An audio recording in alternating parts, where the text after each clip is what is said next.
नमस्कार, मैं doctor Santosh Kumar, orthopaedic एवं जॉइंट रिप्लेसमेंट सर्जन कोलकाता में हूँ। मैं मोमेंटम ऑर्थो केयर को हेड करता हूँ। मोमेंटम ऑर्थो केयर हमारी टीम का नाम है, जिसमें करीब 15 ऑर्थोपेडिक सर्जन्स हैं और करीब 25 पैरामेडिकल असिस्टेंट्स हैं, क्वालिफाइड असिस्टेंट्स। तो हम लोग सब मिल के काम करते हैं जिससे कि बेहतरीन से बेहतरीन चिकित्सा आपको उपलब्ध कराया जा सके, क्योंकि एक इंसान से भला एक टीम होता है और टीम जी जान लगा करके काम करती है आपको बेहतरीन से बेहतरीन ऑर्थोपेडिक ट्रीटमेंट अवेलेबल कराने के लिए। अभी हमने इसके पहले नी रिप्लेसमेंट पर चर्चा किया, अभी हम हिप रिप्लेसमेंट के बारे में बात करेंगे। तो हिप रिप्लेसमेंट अर्थात हमारे कूल्हे का रिप्लेसमेंट, ये कूल्हा हमारा हिप जो है वो शरीर का सबसे बड़ा जॉइंट है और हम इसी की बदौलत खड़े होते हैं, इसी की बदौलत बैठते हैं और इसी की बदौलत चलते हैं। अर्थात हमारे चलने फिरने की प्रक्रिया में ये सबसे महत्वपूर्ण जॉइंट है। तो ये जॉइंट कई तरीकों से खराब हो सकता है। Luckily primary osteoarthritis of hip, जैसे घुटने में उम्र के साथ घिस जाते हैं, हमारे देश में लोगों के घुटने उम्र के साथ घिस जाते हैं, तो वो चीज़ लकीली हिप में नहीं होता है, कम होता है। मतलब समय के साथ आर्थराइटिस हिप का लकीली हमारे देश में कम होता है। हमारे देश में ज़्यादातर सेकेंडरी आर्थराइटिस है हिप का, मतलब वो कम उम्र में लोगों का हिप अफेक्टेड होता है, चाहे वो एवास्कुलर नेक्रोसिस हो, चाहे ट्यूबरकुलर आर्थराइटिस हो, चाहे एंकिलोजिंग स्पॉन्डिलाइटिस हो। स्पेशली एंकिलोजिंग स्पॉन्डिलाइटिस हमारी पूर्वी भारत में बहुत ज़्यादा कॉमन है। तो ये हमारे देश में जो हिप के आर्थराइटिस है वो ज़्यादातर कम उम्र में इफेक्ट करते हैं। तो ये एक बड़ी समस्या है, क्योंकि जो 30 साल की उम्र में, 35 साल की उम्र में अगर किसी को एवियन हो, एवास्कुलर नेक्रोसिस हो गया हो या फिर अन्य हिप आर्थराइटिस हो, तो ये एक बड़ी समस्या है, क्योंकि ये सबसे प्रोडक्टिव ईयर्स ऑफ लाइफ है। मतलब वो 30 से 60 साल जो है इंसान के सबसे प्रोडक्टिव ईयर्स है, जबकि इंसान हर तरह का काम कर सकता है, अपने लाइफ को एंजॉय कर सकता है, तो वो सबसे प्रोडक्टिव ईयर्स ऑफ लाइफ में हिट करता है। और हिप आर्थराइटिस का दर्द बहुत ज़्यादा होता है, क्योंकि इसमें केवल शुरुआत में जब हिप आर्थराइटिस होता है तो फिर चलने में दर्द होता है। जैसे कि हमने कहा, हिप आर्थराइटिस वो सबसे कॉमन कारण है avascular necrosis, tubercular arthritis, ankylosing spondylitis, ये जुवेनाइल क्रोनिक आर्थराइटिस, ये सारे हिप आर्थराइटिस हैं। अब ये हिप आर्थराइटिस बहुत से कारणों से होता है, लेकिन उसमें जो होता क्या है कि वो जॉइंट खराब होना शुरू हो जाता है। तो उसके लक्षण और ट्रीटमेंट करीब एक होते हैं। उसके लक्षण चाहे जिस कारण से हिप जॉइंट खराब हो, उसके लक्षण एक होते हैं, उसका ट्रीटमेंट एक होता है।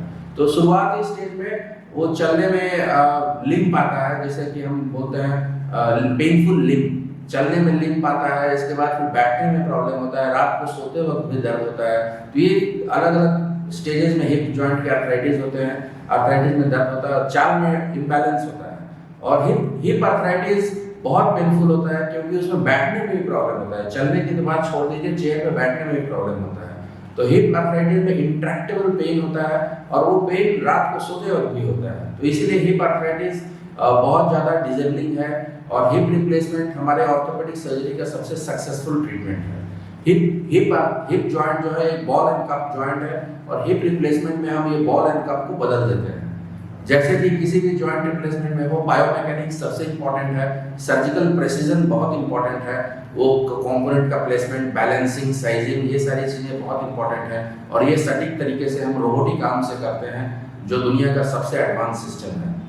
आज के समय में जो हम तकनीक यूज़ करते हैं वो MIS टेक्निक है, जिससे कि सेम डे हम पेशेंट को खड़ा करा सकते हैं, नेक्स्ट दिन से चला सकते हैं। नेक्स्ट दिन से हम पेशेंट को चला सकते हैं, 2-3 दिन ही हॉस्पिटल में रहना पड़ता है और रिकवरी बहुत फास्ट होता है। MIS टेक्निक से हिप करने से आप पेशेंट जो है 2 से 3 हफ्ते में अपने ऑफिस को ज्वाइन कर सकते हैं।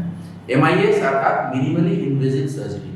मिनिमली इन्वेजिव सर्जरी से हिप करने से रिकवरी बहुत फास्ट होता है, क्योंकि उसमें जो हिप के मसल्स हैं वो यथासंभव प्रिजर्व होते हैं और रिकवरी बहुत फास्ट होता है। और आज जो हम नया टेक्निक यूज़ कर रहे हैं वो है डुअल मोबिलिटी हिप, अर्थात पूरा पालथी मार के बैठने के लिए, पूरा जमीन पर बैठने के लिए, पूरा वज्रासन में बैठने के लिए, पद्मासन में बैठने के लिए, ये सारी चीज़ें के लिए हम लोग डुअल मोबिलिटी हिप यूज़ करते हैं। तो डुअल मोबिलिटी हिप एक एडवांस तकनीक, एक एडवांस इम्प्लांट सिस्टम है। और अगर डुअल मोबिलिटी के साथ हम लोग लार्ज हेड भी यूज़ करते हैं, मतलब पहले जो हेड का साइज था वो, जैसा कि हमने आपको कहा कि हिप जॉइंट एक बॉल एंड कप जॉइंट है, तो बॉल जो है उसे हम हेड बोलते हैं, उसके साइजेस होते हैं 28 मिलीमीटर, 32 मिलीमीटर, 36 मिलीमीटर। तो आजकल हम लोग लार्ज हेड यूज़ करते हैं ताकि ज़्यादा से ज़्यादा मूवमेंट मिल सके, और डुअल मोबिलिटी यूज़ करते हैं ताकि ज़्यादा से ज़्यादा मूवमेंट मिल सके। अभी जो ज़्यादातर हम लोग हिप यूज़ करते हैं वो सेरामिक और पॉली होता है, उससे सर्वाइवरशिप ज़्यादा होता है। और जो हिप हिप दो तरह का होता है, सीमेंटेड और नॉन सीमेंटेड। तो जब बोन की मजबूती ज़्यादा होती है तो ज़्यादातर हम लोग नॉन सीमेंटेड यूज़ करते हैं, और किसी केसेस में अगर बोन हड्डी की उतना मजबूत नहीं है तो फिर हम लोग बोन सीमेंट लेके यूज़ करते हैं। तो हिप रिप्लेसमेंट अभी हमारे ऑर्थोपेडिक साइंस में सबसे सक्सेसफुल सर्जरी है। और इस आर्थराइटिस के अलावा हिप रिप्लेसमेंट हमें कई बार फ्रैक्चर में करने पड़ते हैं, जैसे कि उम्र के साथ जब हड्डियां कमजोर हो जाती हैं, ऑस्टियोपोरोटिक हो जाती हैं, तो फिर घर में गिर करके लोग को फ्रैक्चर नेक फीमर हो जाता है, अर्थात ये बॉल जो है वो टूट जाता है। फिर वो अगर ट्रीटमेंट में देरी हो, जुड़ने का चांस कम जाता है, तो फिर हमें हिप रिप्लेसमेंट करना पड़ता है। कभी कभी जॉइंट भी हम लोग फिक्स करते हैं, और अगर उसमें अगर प्रॉब्लम हो, नहीं जुड़े, तो फिर वापस हिप रिप्लेसमेंट करना पड़ता है। तो आर्थराइटिस हो या फ्रैक्चर हो, दोनों केसेस में हमें कई बार हिप रिप्लेसमेंट करना पड़ता है। और हिप रिप्लेसमेंट के बाद रिकवरी बहुत फास्ट होता है।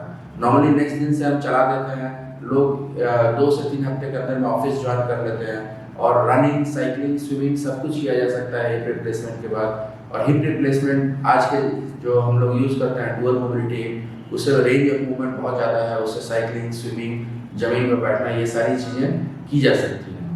और जैसे कि हमने नी में भी डिस्कस किया कि प्रेसिजन जो है, एक्यूरेसी, बायोमैकेनिक्स बहुत इंपॉर्टेंट है, और इसी के लिए हम लोग रोबोटिक आर्म से ये हिप रिप्लेसमेंट भी करते हैं। तो आपके परिवार में या फिर आपके दोस्तों में अगर किसी को हिप रिप्लेसमेंट का ज़रूरत है तो आप ज़रूर कलकत्ता आएँ। हम आपको दुनिया की बेहतरीन तकनीक से हिप और knee replacement momentum ortho care का टीम हम आपको अवेलेबल कराएगा, और सबसे मुनासिब दामों में ये आपको अवेलेबल करेंगे। Thank you.